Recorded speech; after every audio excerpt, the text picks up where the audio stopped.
आज जो मैं बताने जा रहा हूँ उस पर तो कोई विश्वास करने को तैयार नहीं होगा, मगर यह सच है।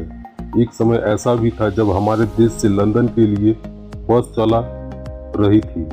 हो सकता है कि आप इस बात पर यकीन न करें, लेकिन 70 के दशक में लंदन के लिए कोलकाता से बस चलती थी। कई लोग तो इस बात को मानने को तैयार ही नहीं हो सकते कि इतनी लंबी बस यात्रा भी हो सकती है, लेकिन यह बिल्कुल सच है।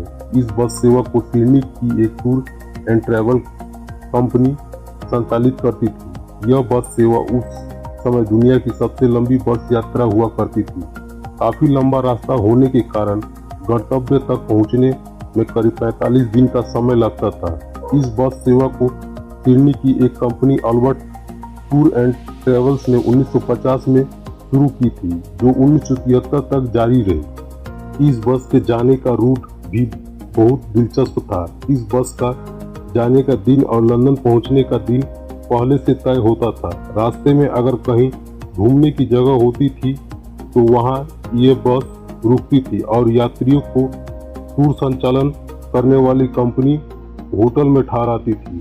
लंदन के लिए जाने वाले इस बस में बड़े पैमाने पर यात्री सफर करते थे। कोलकाता से इस बस की शुरुआत होती थी और इसके बाद यह नई दिल्ली, काबुल, तेहरान, इस्तांबुल होते हुए लंदन पहुंचती थी।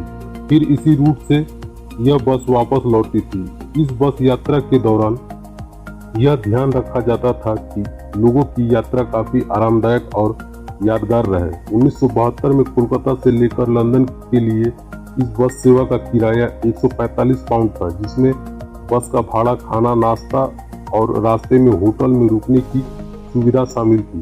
कोलकाता में अलग अलग जगहों से एक छोटी बस लोगों को लेकर आती थी। उसके बाद लोग डबल डेकर बस में बैठते थे। लंदन जाने वाली इस बस में यात्रियों को स्लीपिंग बर्थ की सुविधा मिलती थी। इसके साथ ही खिड़की के से यात्री बाहर का नज़ारा ले सकते थे। यह यात्रा अविश्वसनीय मगर सच्ची है। ऐसे ही वीडियो को देखने के लिए हमारे चैनल को लाइक और सब्सक्राइब करें। जय हिंद, जय भारत।